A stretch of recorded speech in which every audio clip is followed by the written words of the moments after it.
Hey guys, happy Tuesday. Come on in, we are live. All right, thank you so much for joining me today. Very important topic for those of you who are still in your corporate job. So today we're going to talk about the first steps to take to stand up your coaching business while you are still at your corporate job. Let me check, make sure I am live in our group. If you are with me, please drop me a line, say hello. Let me know where you're watching from. I'm in Denver, as most of you guys know. I'm just going to scroll down here. I like to make sure I'm live and that I can see your comments before I get going here, so that I'm not speaking to a blank wall. All right. Let's make sure that we are live. There I am. Okay, that's good. All right, so guys, as I go through this training today, feel free to drop questions, as I'm kind of going through this.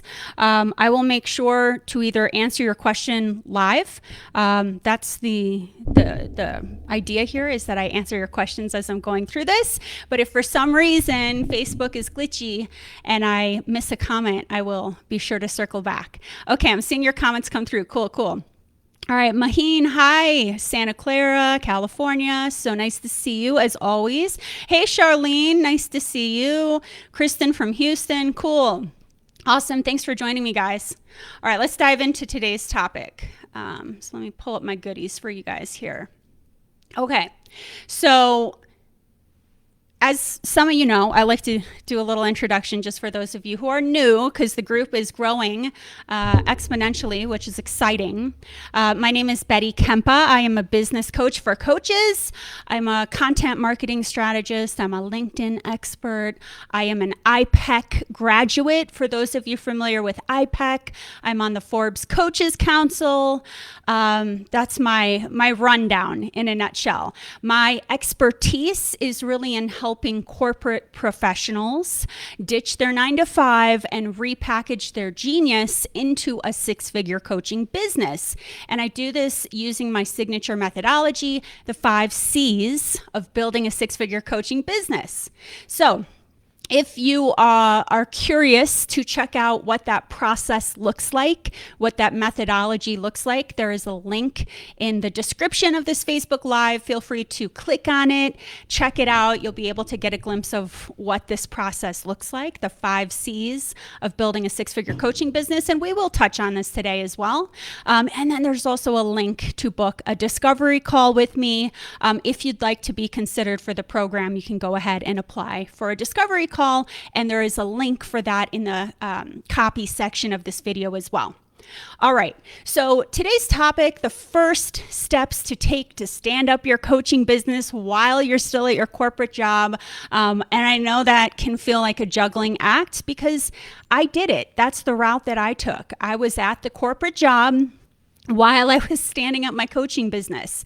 So I want to walk you guys through today how I did it.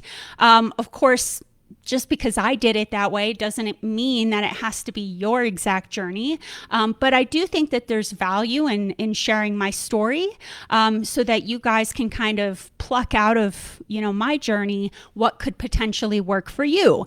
There's no right way to do it, right? There are just tips, right? There are tips that I can share with you on how to make that transition so that it's as smooth as it can be, so that you feel like you're mitigating risk, things along those lines.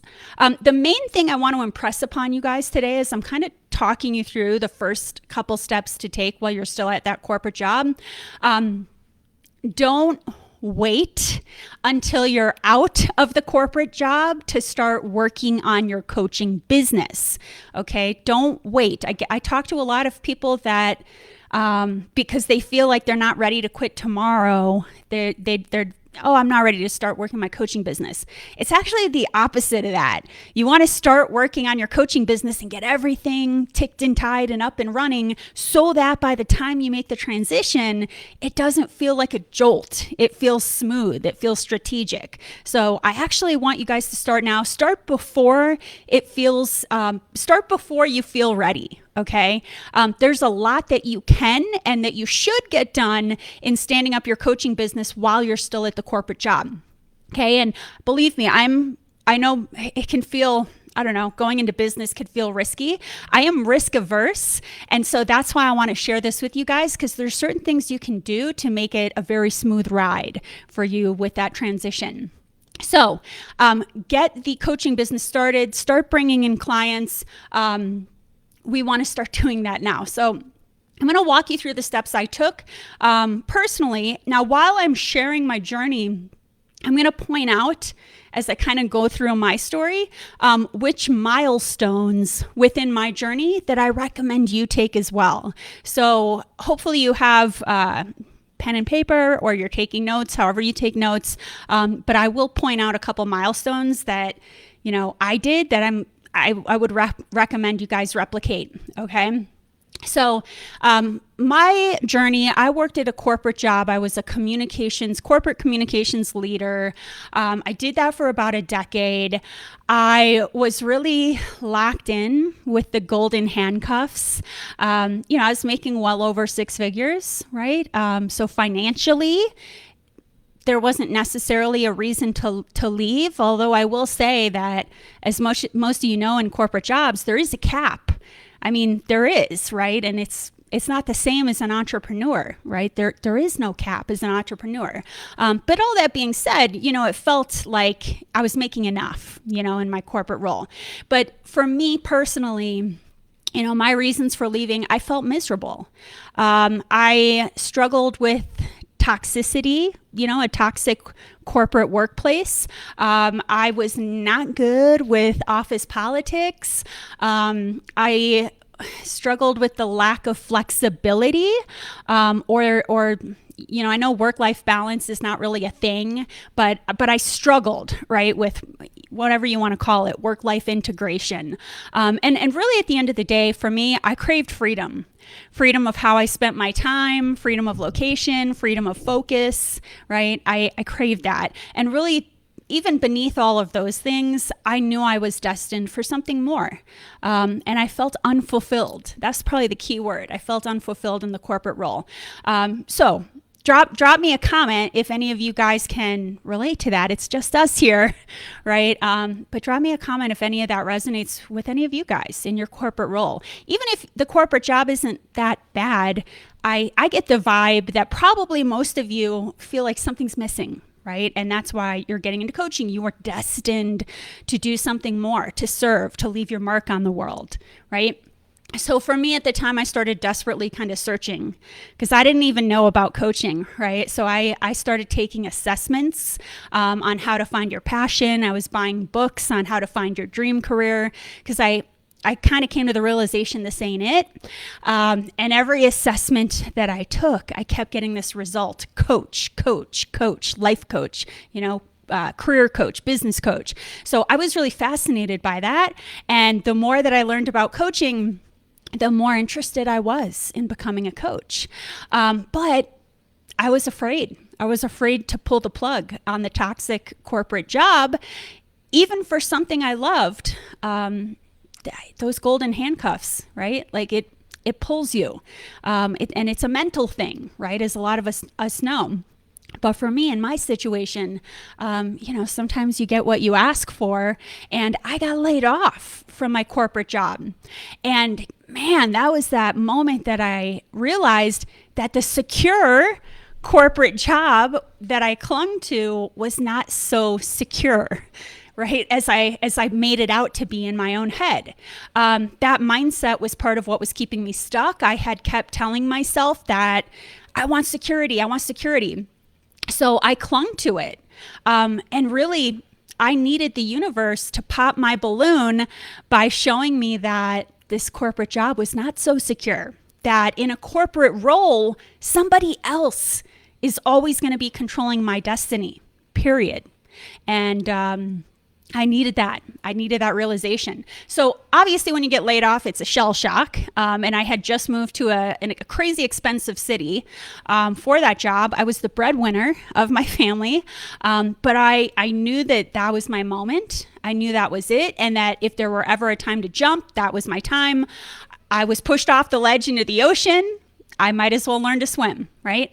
So for me, I took my severance check and I reinvested that into getting a coach certification at IPEC, the Institute of Professional Excellence in Coaching, for those of you not familiar with IPEC.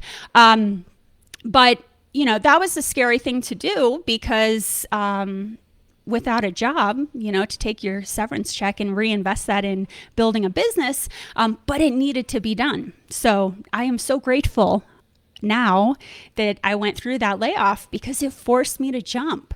So, again, I share this story. Step one for you guys, as you guys are thinking about, okay, how does this apply to me? Step one is I want you guys to be thinking about, and I know everybody's kind of at a different part in their journey. But for those of you who are just starting to consider coaching and you're at your corporate job, now is definitely the time to look into getting your coaching certificate and exploring different coaching schools. It's not a non-negotiable that you have to be certified as a coach to start a six-figure coaching business. You don't, right? You don't have to be certified as a coach. But I think it's a smart thing to do. It'll give you confidence. It'll give you tools in your tool belt, right? So if you're trying to figure out, okay, well, when do I get certified? Now is the time, right, to get certified. Okay, so that's the first thing I want you guys to think about is when you want to get certified. For those of you that are with me, I'm going to just check the comments here. Drop a line and let me know, are you certified as a coach? If you are, when did you get certified? Did you get certified while you were still at your corporate job? And if you're not, do you plan to get certified? So even if you're watching the replay, drop a comment and let us know where you're at in that journey. And there's no right or wrong, right? This is really more about building a strategy. That's what is important for me, for you guys, is that there's not a right or wrong way to do this transition, but you want to build the strategy. So part one is deciding, do I get certified? And if you do want to get certified, doing the research on where you want to get certified. And then, I'd recommend that you get certified now, while you're still at your job. Some jobs will even pay for it. I know I've had some clients that their boss actually funded them getting certified as a coach. So sky's the limit there, look into it. For me now, at this point in my story, I'm laid off. I invested my severance into getting certified as a coach. And the next thing that I did, and again, I just want you guys to think about if this makes sense for you, even if you weren't laid off. For me, I got a bridge job. I'm calling it a bridge job. A bridge job meaning it was a job that was a 9-to-5 that was meant to bridge me from my full-time, the totally draining corporate job that I had just gotten laid off of. It was meant to bridge me from moving out of that to this entrepreneur, to being out on my own, stepping into a full-time coaching practice. So I took a bridge job as a buffer to give me some breathing room, right? So the bridge job, just to give you guys a little more details on this so that you can think about, is a bridge job right for you? The bridge job that I took was different from the corporate job that I had just left because I purposefully looked for a bridge job that would not suck the life out of me and was only there to support me in building a full-time coaching practice. That's why I call it a bridge job. It was a bridge, right? That the job wasn't the destination. It was just a buffer. Okay, so here's what I looked for. For those of you that are like, oh, maybe I need a bridge job, leaving this one role, something to bridge me into coaching. Here's what I did. I took a job that was still in my current corporate communications field. So I was in corporate communications. I stayed in the same field for the bridge job. Why did I do that? Even though it wasn't, I knew I wanted to move out of corporate communications and become a coach, but I took a bridge job still in that field because I already had the experience. So I knew I could land a job quickly because I already had the experience. I didn't want to reinvent the wheel trying to find this newfangled job. It's like, let me get something quick and easy that it's a no-brainer because I've already done that work. I didn't want to waste a lot of time job hunting when I knew I wanted to be focused on coaching. Second, I switched industries. So for me, I moved into an industry that was less intense than the industry I had been in previously.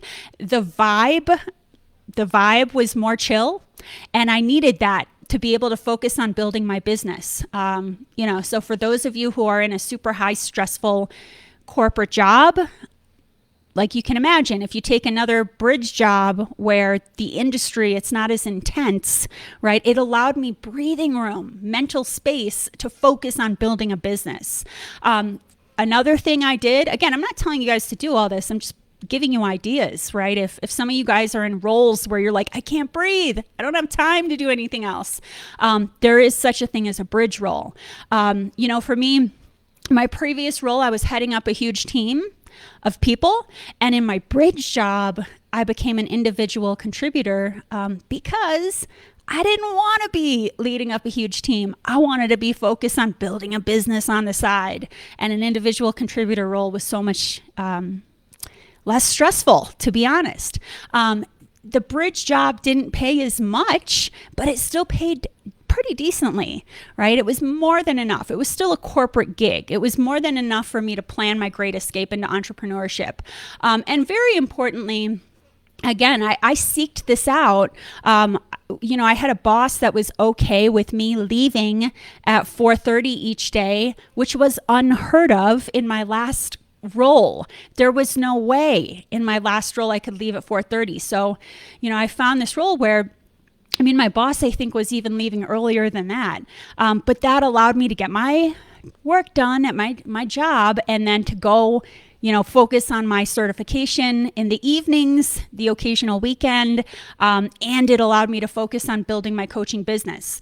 So what I want to say to you guys here is, if you either get laid off, which I hope you don't, although I'm grateful I went through that, I don't wish that upon anyone, or the reason I share this part of the story is, if your current corporate job is draining, toxic, intense, if you're struggling to find the time or the energy to build your business, I just want to put it out there that there's no shame in getting a bridge job to help you into a full-time coaching role.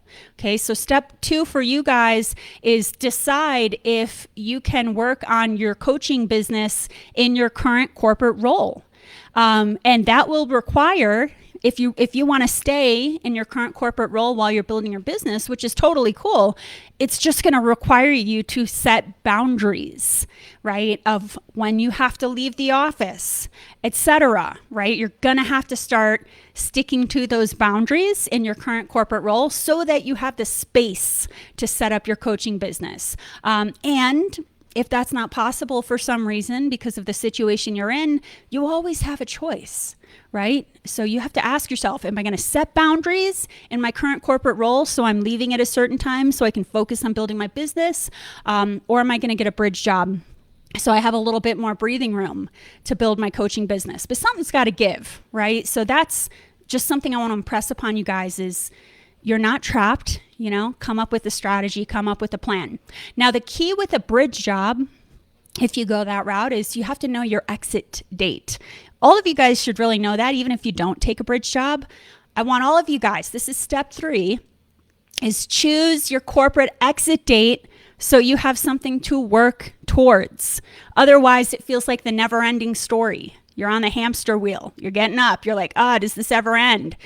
Right? So, and I remember I did this. I picked a date. I stuck it in my calendar. So all of you guys want to pick a corporate exit date so that you have something to work towards, right? You have a milestone. Okay. So if any of you guys watching have a corporate exit date, drop it into the comments. We'll keep you accountable if you want to share with the group here. Maheen, all of this resonates with you. Freedom of focus, freedom of location. Yep, with you. Kristen, certified with IPAC, October 2019. Awesome. Congrats, Kristen. Very, very cool. Charlene, IPAC certified.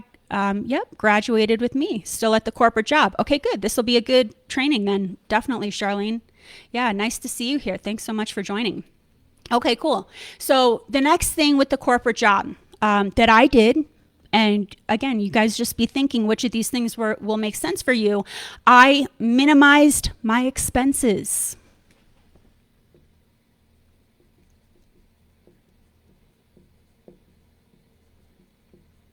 Okay, I minimized my expenses so that I could create a big buffer fund. I wanted a buffer fund. So, I am old school. I printed out my bank statements. I highlighted the repetitive charges that I forgot were there, and I canceled everything I didn't need. Right? That honestly, that took a lot of weight off my shoulders. So I minimized my expenses. I have clients, of course, that are working with financial advisors. And by the way, you guys, build a squad. You should have a squad behind you. You shouldn't be trying to make this transition in a by yourself.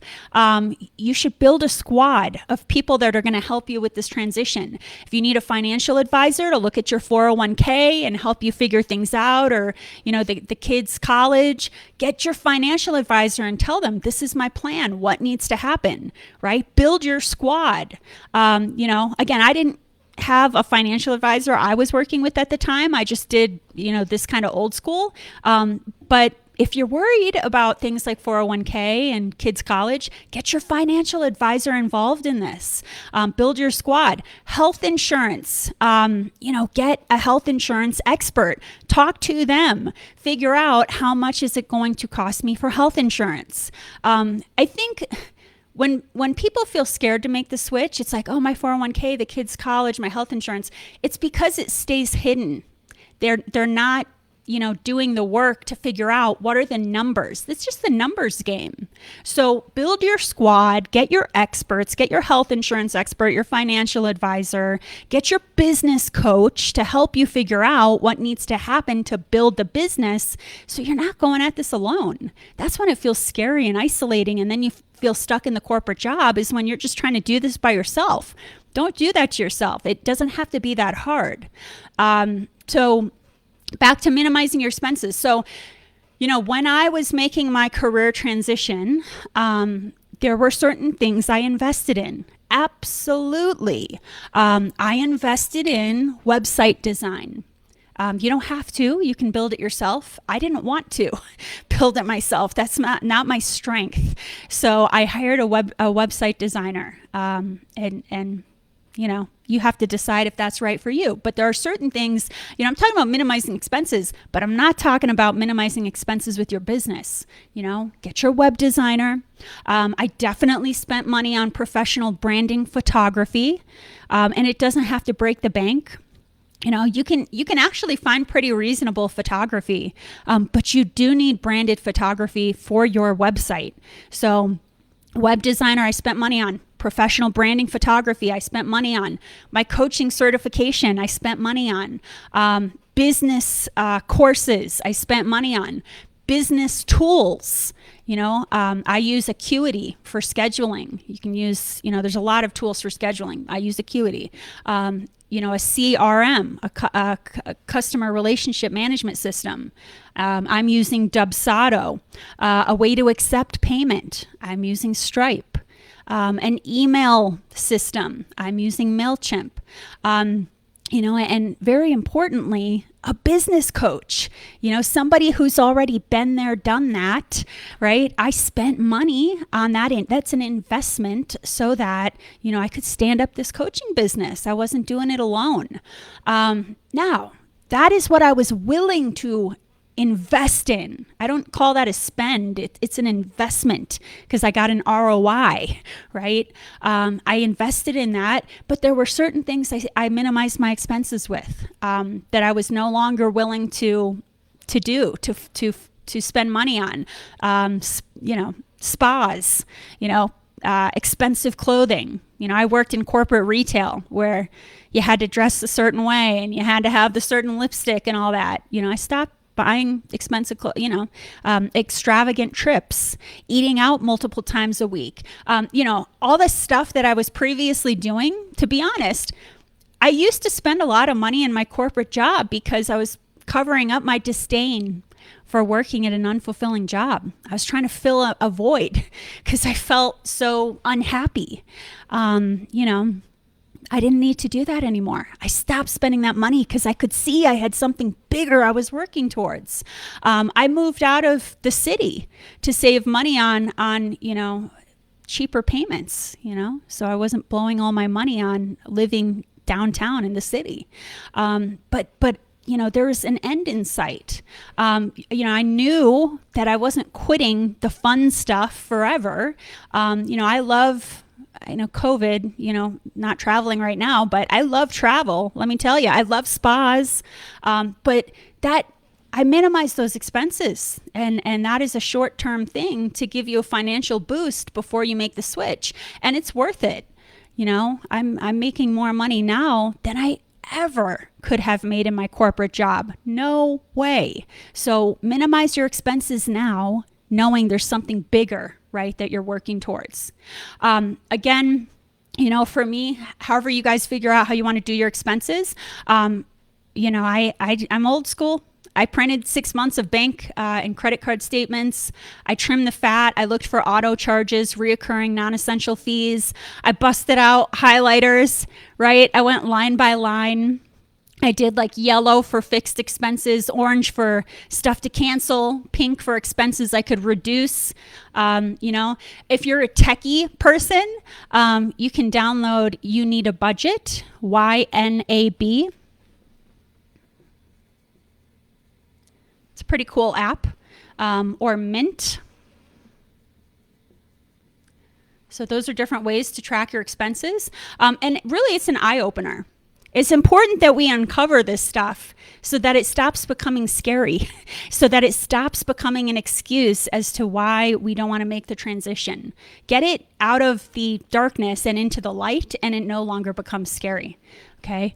I paid off as much debt as possible, right? Trying to lower my stress on finances. I don't want to worry about it.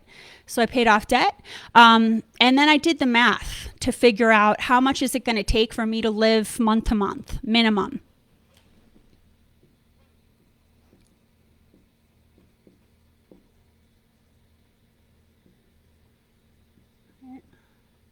Like, you got to know, like, how much is it going to take to live month to month, and include the things you're nervous about in that math. Health insurance.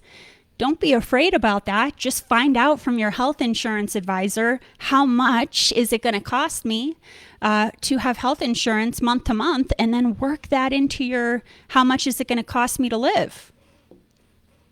Work health insurance into that equation. I personally, I wanted 3 to 6 months worth of living expenses saved before I took the leap. So I did that math. How much is, 3 to 6 months saved? Business expenses, you guys all, again, action item for you guys.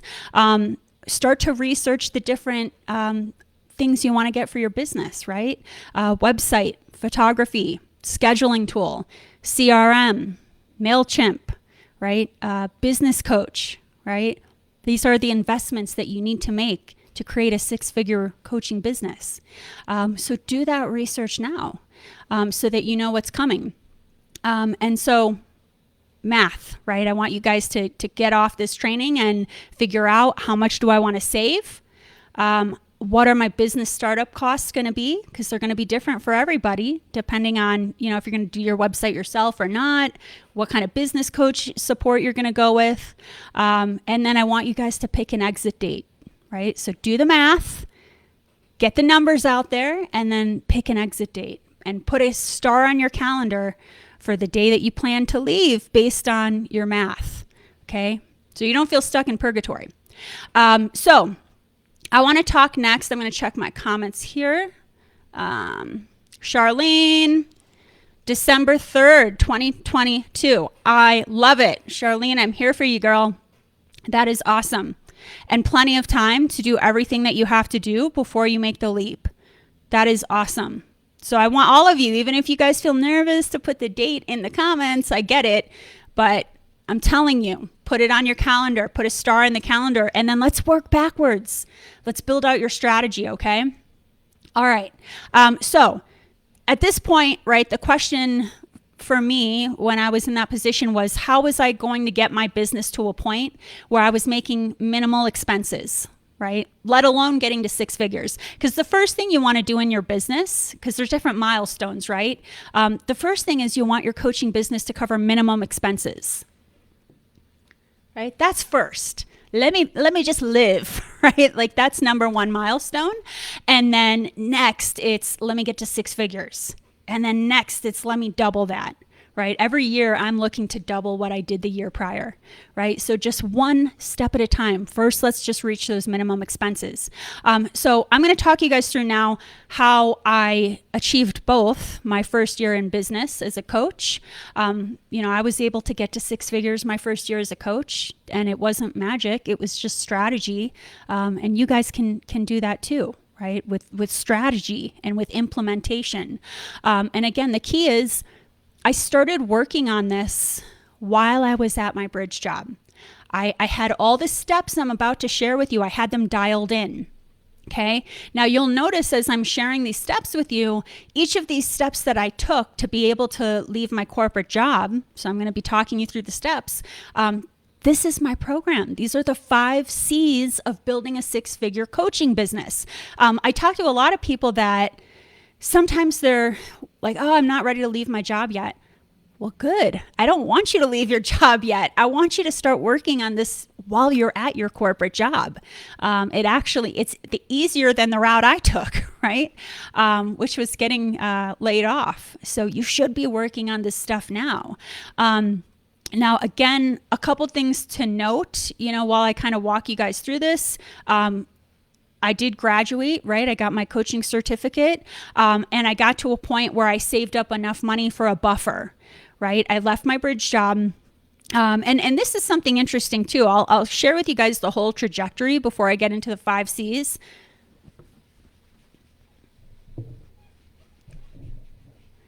Because it was a journey for me, and you're not necessarily going to follow the same path, but I think it's helpful for you guys to know. When I saved up enough money for a buffer, I was at my bridge job, and I'm like, yes, I saved up enough for my buffer.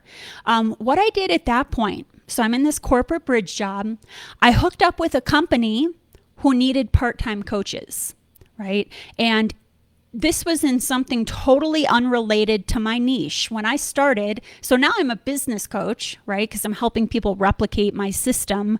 When I started, I was a career coach because I was helping women like me who were unfulfilled in their corporate jobs. I was helping them find something they loved, right?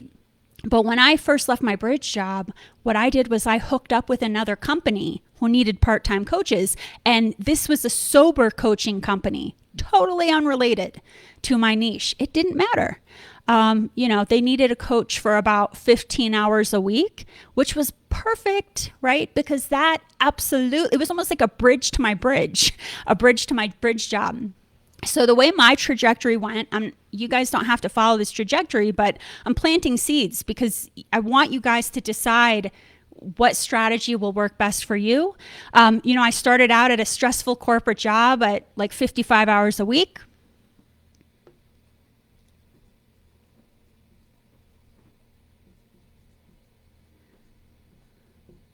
Okay, that's where I started. I got laid off, and then I moved into a bridge job, which was less stressful, maybe about 35 hours a week.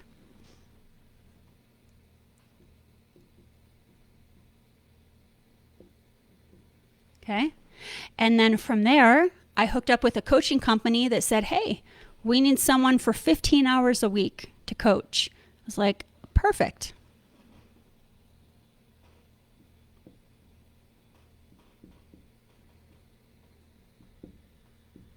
And by the way, how I found that company was through the IPEC Facebook group.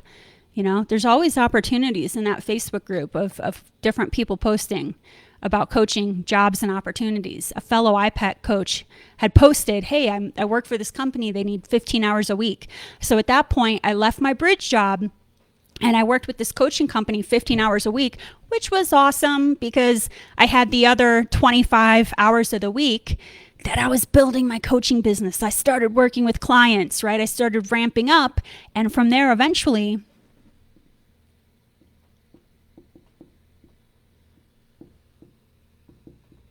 Right. My coaching practice got so busy that I had to leave the coaching company at 15 hours a week because I got so busy. And that's when I moved into becoming a full-time six-figure coach.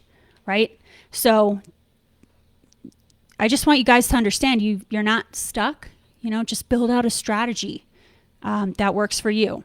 Now, the key, as you can see from my trajectory, my hours working for someone else kept dwindling down, right? I was 55 plus. That wasn't going to work. I got a bridge job, 35 hours. I was getting better. I saved up money. I found a coaching company that would hire me for 15 hours a week. Right? You see how I'm getting more and more time to spend on my coaching business? And then I got so busy, I had to say goodbye, right? And I coach full time. So you don't have to go on that trajectory, but I just want you guys to be thinking about, it doesn't have to be this all or nothing, right? So let me talk you guys through at this point, the 5 C's. So here are some of the things I want you guys to be doing now. You're in your corporate job, and I want you guys to be doing this now. So you did your finances, you picked your exit date, you're going to build a squad, you're going to talk to your financial advisor, you're going to talk to a health insurance agent, you're going to hire a business coach, you're going to get a strategy, right? You're going to build out an exit strategy. You're going to do the math, right? And figure out how much you want to save before you take the leap. You're going to separate your finances between the stuff that's frivolous, that you don't need to spend money on during a transition like this, and the stuff that's an investment in building a 6-figure coaching business, okay? So first thing you're going to want to do is choose your niche.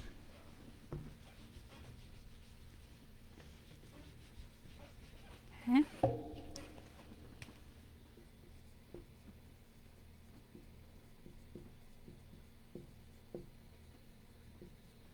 So choose your niche.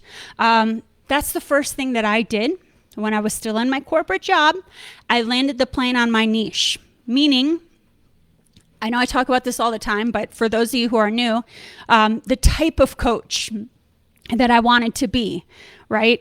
Am I a relationship coach? Am I a career coach? Am I divorce coach? Am I a health coach? What kind of coach do you want to be? Where do you want your expertise to lie? Who do you want to help with what? Right? That is step 1, is choosing your niche. For me at the time, the way I built my 6-figure coaching business, it was as a career coach. That's how I did that. So I made that decision, career coach. Now, it's more than just choosing, right? There's a lot of work that goes into validating the market, doing some research to make sure that the niche is going to be viable and is going to, get you to 6 figures. So you want to build out your I help who with what statement. So it's your coaching title.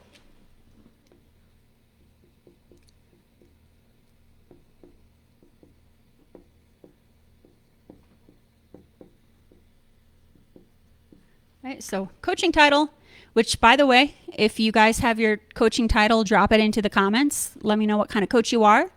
And then your I help who with what statement. And this is harder than it sounds. People really struggle with the I help who with what statement because coaches tend to put it in coachy language. That's like, we have our own language, but then the general public, right? The people that we're speaking to, it's not in their language. So it's very important that with your I help who with what, the messaging is on point so that your target market understands what you're talking about.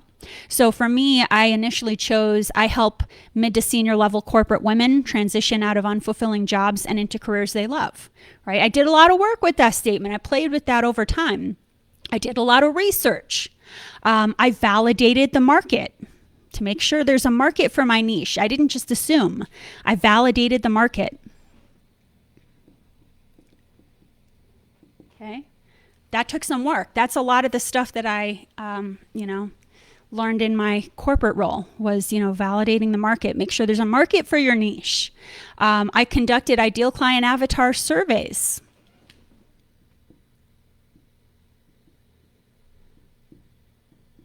This was all while in my corporate job. I didn't wait to leave my corporate job to do this stuff. So an ideal client avatar survey is where you find some humans that would fit into your niche, your I help who with what, and you run a questionnaire with them, right? So, you go to them and you ask them questions about their pains and their challenges. What's the urgent problem you're experiencing that keeps you up at night? That's what people pay for, right? Is, what's the urgent problem that keeps you up at night? So you need to ask, you need to find people that are in your niche and run an ideal client avatar survey with them, right? And ask them about their pain and their dream. What's the number one outcome you want? What's the number one result that you want, right? So after I did that research, I went back. I looked at my I help who with what statement, and I made sure I was using their words in my marketing material when describing my niche. My I help who with what? Sure, I came up with a draft of that, but it was validated once I spoke to the humans I wanted to serve. And I asked them, what's the urgent problem keeping you up at night? How do you describe your situation? I'm unfulfilled. I'm like, oh, cool. I'm going to take that word. What's the outcome you want? What's the dream? What's the vision? What's the result you want from working with the coach, right? I got that out of them. And then I went back and I looked for trends and I, massaged my I help who with what statement. Going back to my comments here. Charlene, when did you start your website prior to leaving corporate before part-time coaching? Charlene, I started it early with my website, Charlene. So let me think about this. When did I start it? I think I might have even still been in IPAC. I think I was in like mod 3 of IPAC. The second I decided on my niche, I started working on the website, the copy. And I didn't hire a web designer until I first wrote the copy, because the web designer said, okay, give me your copy. And the web designer said, okay, give me your photography, right? So I didn't just hire a web designer. That was not the first thing I did.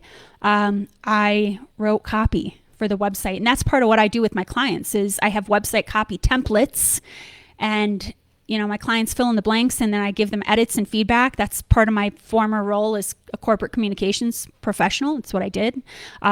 So I wrote the copy. I got the photography. Web designers need to be booked pretty far in advance. So I found someone and figured out when she had an opening. But I did that pretty early on. But here's one thing I will say. Don't just hire a designer until you know your niche. Don't hire a web designer until you got the messaging on point. Don't hire a web designer until you've got your copy locked in, right? That's why in my process, the 5 C's, the web designing doesn't come in until C number 3. First, it's choose your niche. Then it's create a killer coaching package. Then it's curtains up, launch your brand. And that's where you pull in the web designer. So yeah, and Charlene, I will, I see you said you're still struggling with defining your niche. Charlene, I'll tag you on a previous Facebook Live training I did, Charlene, on choosing your niche. And if you check the guides section of the Facebook group, the guides section, you will see all my previous trainings, and one of those is about choosing your niche. So go in and watch that training and then drop a comment after watching that training. And then as far as validating the market, Charlene asked the question, how do you validate the market? So it's a lot of this work that I'm talking about. Part of it is the ideal client avatar surveys, speaking with humans and making sure that the problem you want to solve is the problem they want you to solve. A lot of it's doing research online, right? So looking online to see, are people all, here's the thing, validating the market, and that's a whole nother training. Maybe I'll do that as a separate training. But we want to make sure that the problem, from a marketing perspective, you want to be solving an urgent problem. From a marketing perspective, you want to be solving an urgent problem. It makes it so much easier to attract clients to you. So part of validating the market is making sure out in the interwebs that people are already looking for help solving that problem, that there are already books on that topic, or there are already groups on that topic, or there are competitors. You want to make sure, are there competitors? You want competitors. That's a good thing, right? So that's validating the market is a whole week of things that I actually walk my clients through. It takes a hot minute, but those are some of the steps. Kenyatta, life purpose coach and mindset strategist. I help those who are struggling with perceived weaknesses, self-esteem issues, and inhibitions to transform their minds and define their purpose. Cool. Life purpose coach. Yeah, I mean, and we could play with that statement too, Kenyatta, to make sure it's landing with your target market. But life purpose coach is really cool. I mean, essentially, I was calling myself a career coach, but I was kind of doing something similar in the beginning. Is people were unhappy in their jobs, and I was saying, hey, you're not happy? Let me help you find a role that will give you purpose. So really great niche. But yeah, let me know if I can help you with that. Really great niche, Kenyatta. Cool. Okay, so back to C number 1. All of you guys right now in your corporate job should be working on, what do I want my niche to be? Validating the market, conducting ideal client avatar surveys with your prospective clients. Again, this is part of my program, right, that I walk through with my clients, is how to do this stuff, how to validate the market, how to run an ideal client avatar survey, how to look for trends in my, the answers. You get the answers back from your prospects and they tell you what they want. You have to look for the trends. What are most people saying? I did a lot of competitor research, right? That helped me position myself the right way. So you want to be researching your competitors. You want to get clear on who you want to work with, right? So if you guys have ever heard of an ideal client avatar profile, is where you kind of create this profile of the human that you would like to work with, right? And that, from a marketing perspective, is going to be very helpful in writing your copy, because you can close your eyes and speak to that person. Right? So all of these things, this step, choosing your niche, nailing your messaging, that's part 1 of my program. And you should all be working on that right now in your corporate job. There's a lot of back-end research that's involved here. Step 2 that you should be working on while at your corporate job is creating a killer coaching package. And that, again, if you click on the link in this Facebook Live, is my process. This is step 2, creating a killer coaching package.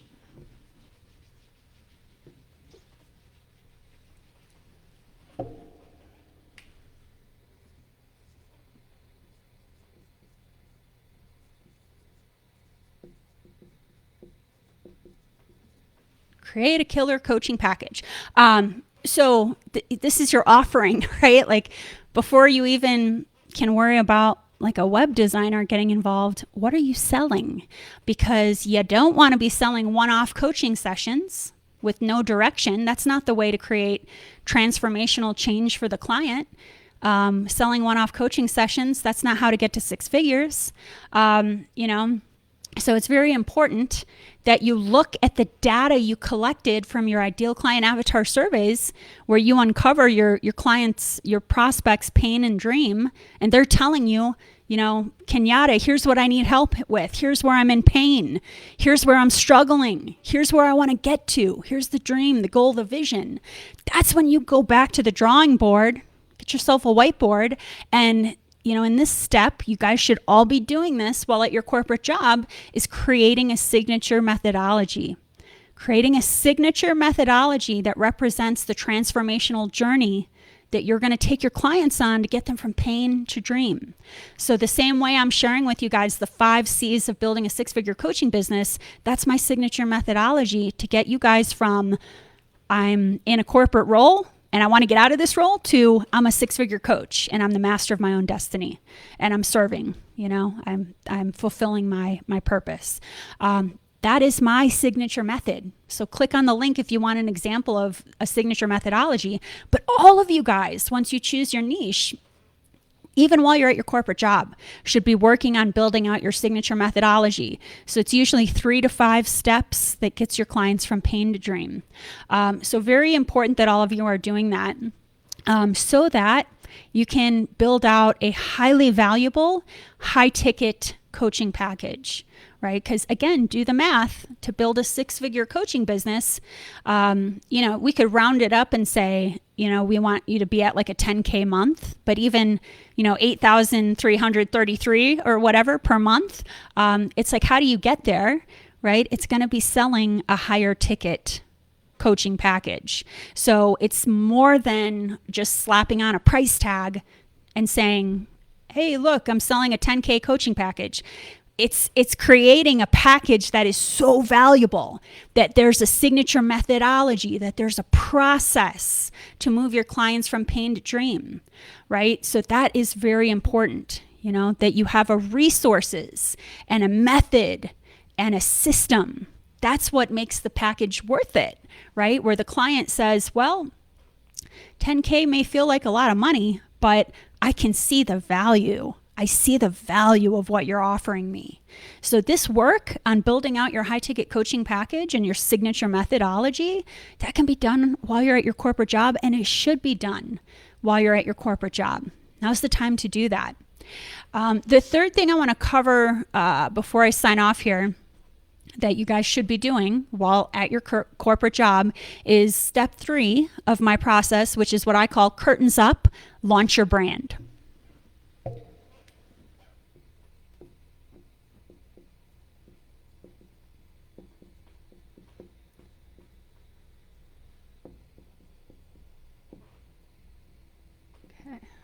So this is like the nuts and bolts of getting a business stood up, right? And I call this step curtains up, launch your brand, because in my mind, what I want for each of you guys is by the time you leave your corporate job, going back to, let's see, Maheen is March 2022, Charlene is December 2022.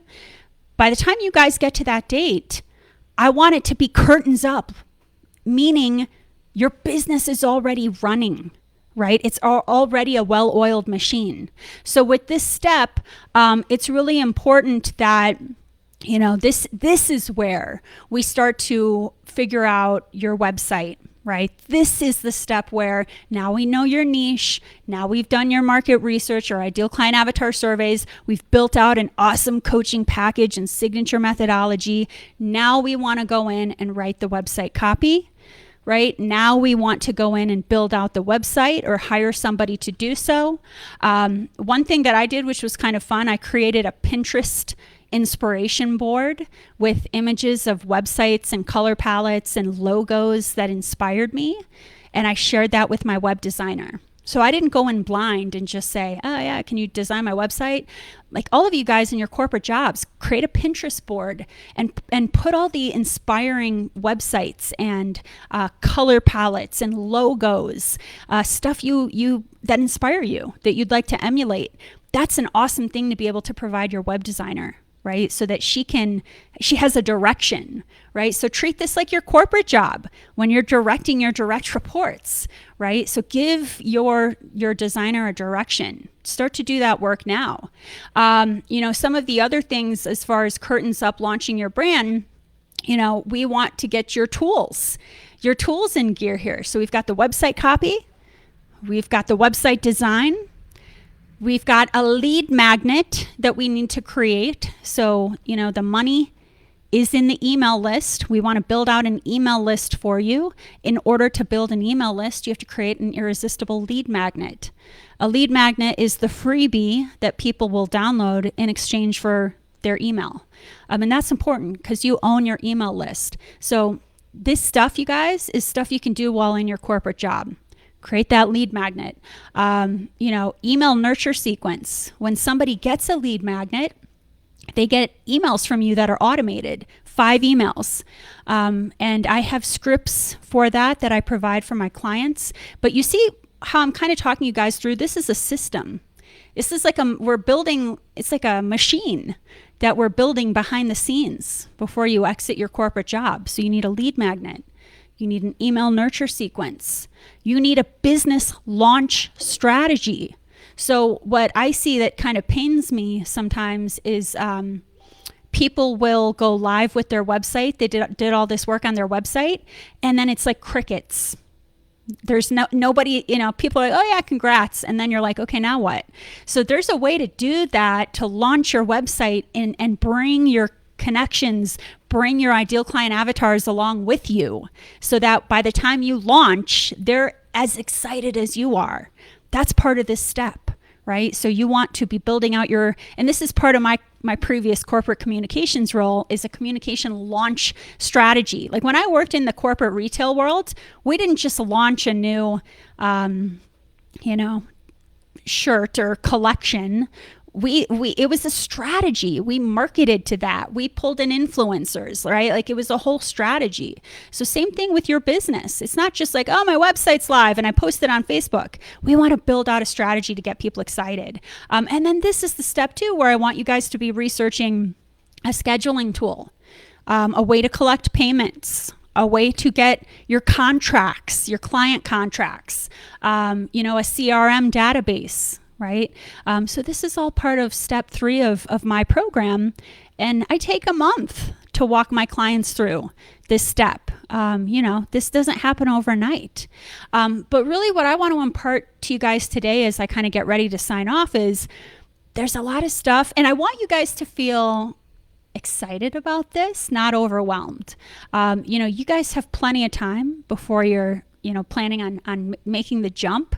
Again, like think about me. I was just laid off. I was pushed out onto a ledge and I was like, oh, I got to do all this stuff from scratch. You guys have time to build this strategy out. So, get going with it now, one foot in front of the other. You have me here if you need any extra support. I'm going to check my comments here. Okay, so looks like so far so good. Thank you guys so much for joining me.